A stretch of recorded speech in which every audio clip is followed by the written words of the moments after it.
him for what? And sue because they're like, you shouldn't. Instead, now here's the thing: had they come? They consented on camera. Correct. Yeah. Though. So the way the federal law is written is if you see the camera on screen, that provides consent, that initiates consent.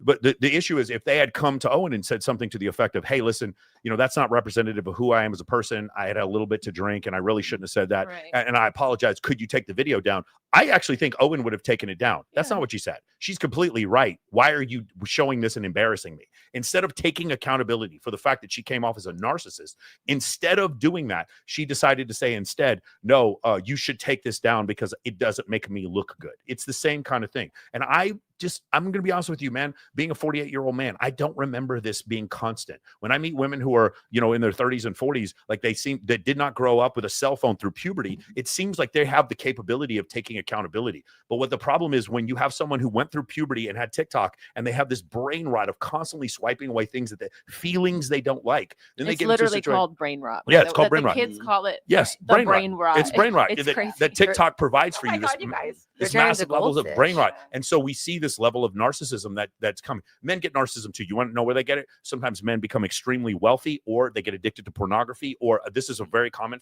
one for me when I have self-help clients that are addicted to prostitution. Those guys they have these narcissistic tendencies. They actually believe that these women are attracted to them, and it's wild the sort of level of delusion and the grandiosity that you see in those situations. So anyway, I want to bring that up. Any of you guys have any thoughts on that or the Sadia Khan situation? Talk. Summer, talk. Casey, talk. Well, there's a lot of lack of empathy. Can you get to the microphone? I'm sorry. There's a lot of lack of empathy. Yeah. Regarding the plight of men. Yeah. They just don't see it whatsoever. It's all about what's going on in my life, which is the classic narcissist scenario. So, she can still feel that way, but at least have some compassion along the way. Yeah, go ahead. I feel like that woman is like, you need to take care of me. Like, she's never had a day of struggle in her life, and her parents always gave her everything. Sure. I just lived with someone that was like that. His parents gave him everything. So when it came down to, just money. So it's just having that mentality. It's like, okay, your ancestors fought for feminism. You have to go to work, deal with it. Yeah. But also, like, what does she provide, right? Like, if I'm going to screw what do you provide? Do you cook? Do you clean? Right, like, provide for me. Well, when you come home, like, your clothes are going to smell like Bounty dryer sheets, and, like, all the dishes are going to be put away, and, like, the house is going to be in order. Like, what do I provide on the table, Like, I cook, I clean, I suck dick, and I shut the fuck up. Exactly. Like, just that's so misogynistic. I can't believe you say that out loud. And just a little fabuloso will go a long way, ladies. Seriously. Come home, the place smells like Mexico and lavender. You don't even need to clean, just light an incense stick. That's what I'm saying. Oh, it smells so clean in here. Put some booty shorts on, have the cheeks hang out a little bit. Yeah. Incredible. It's really providing some hot water around and pan.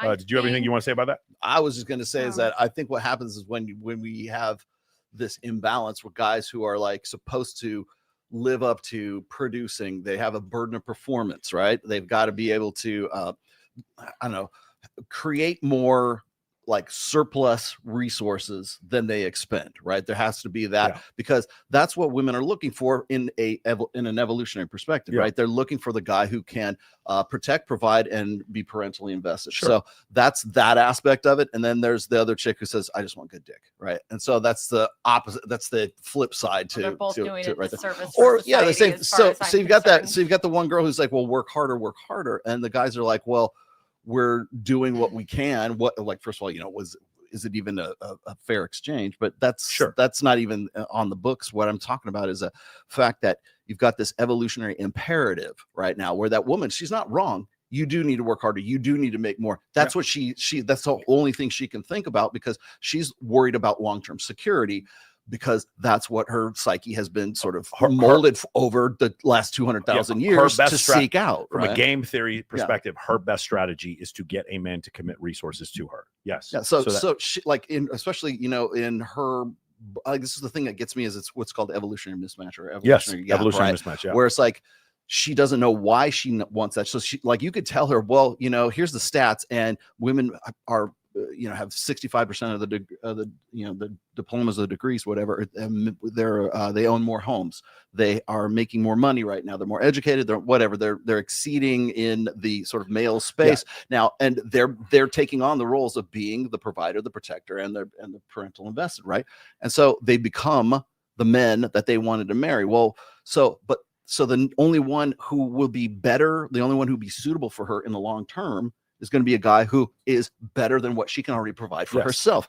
And so she's not wrong in the sense that that's the way she feels about it, because she's been sort of programmed over the last 200,000 years. Where she's wrong, to feel that way. Where she's wrong is that when she finds that guy, she's going to be shocked when other women also want him, because they're sharing that guy. So few men meet that criteria of $5 million. Again, $5 million.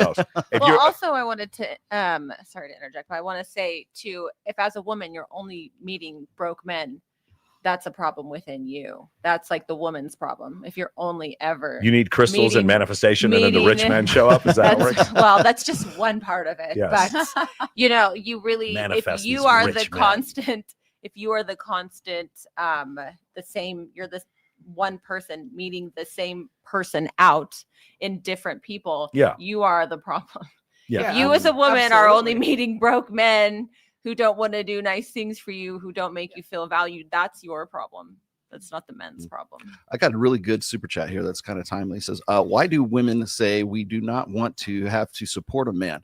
Domesticity is a division of labor. Men who select for it understand women can work. They just prefer women who work in the household. Yeah, I mean, I'm totally fine with either way. If you want a wife who works or a wife who doesn't work, that's fine. What I have an issue with is if you have a woman who wants to take care of her man and not work, that the other people on TikTok who call her a pick-me. That's what I have an issue with. Like, live your life. I, as a Christian, do not make fun of Muslims. I respect the fact that you raise your children a different way than me. I don't understand why we can. That's a function of masculinity.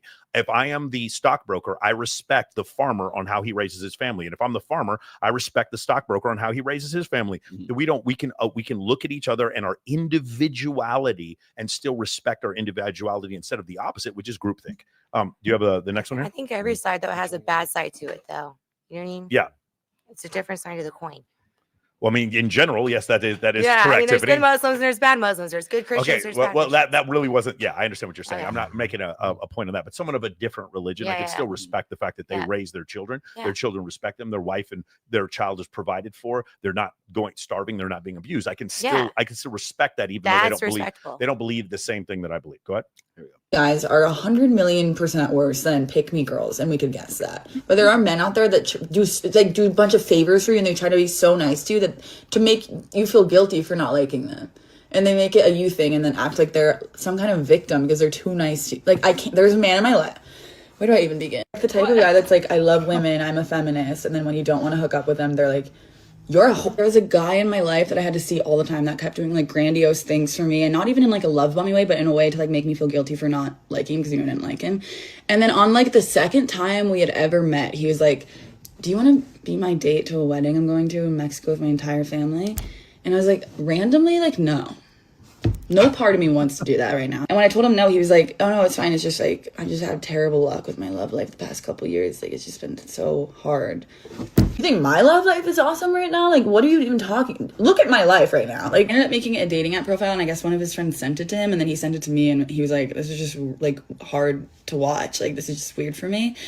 And I think he thinks that we were like in a rom-com together where it was like a slow burn thing, and I would like eventually realize that he was the man that I was supposed to be with because he was just such a nice, like my friend, like my guy that was in the friend zone or something. But it's not like that. But that would be hot. But no, it's not. That's not like what the thing's going on. It's not that for us. Again, I would love that if it was someone I actually had a crush on, and I feel bad to say that, but this guy does too much. He would like message my friends nice things about me in order to try to like manipulate the situation. I can't even think about it. And anytime I wouldn't react in the way he wanted to like a nice thing that he would do for me, a nice thing, because by the way, if you're doing all of these things in order to make me feel guilty for not liking you, you're not a nice guy at all. You're being evil. Anytime I wouldn't react in the way he wanted, he would post sad things on his story about like women and stuff. So me, by the way. But when a man's doing it, stop it. Stop. Maybe quotes that were like, it's better to have given your heart to watching it broken than to not have given it. That doesn't even mean any. What are you even talking about? Heard. Better to watch your heart get broken. And I've always said that. Yup. Watch us be married in 5 years.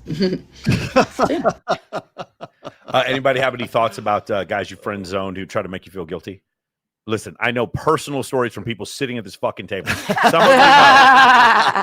Summer? I must be a narcissist because Why? I never felt guilty. Right, you never feel guilty, but it's habit. Forget about feeling guilty.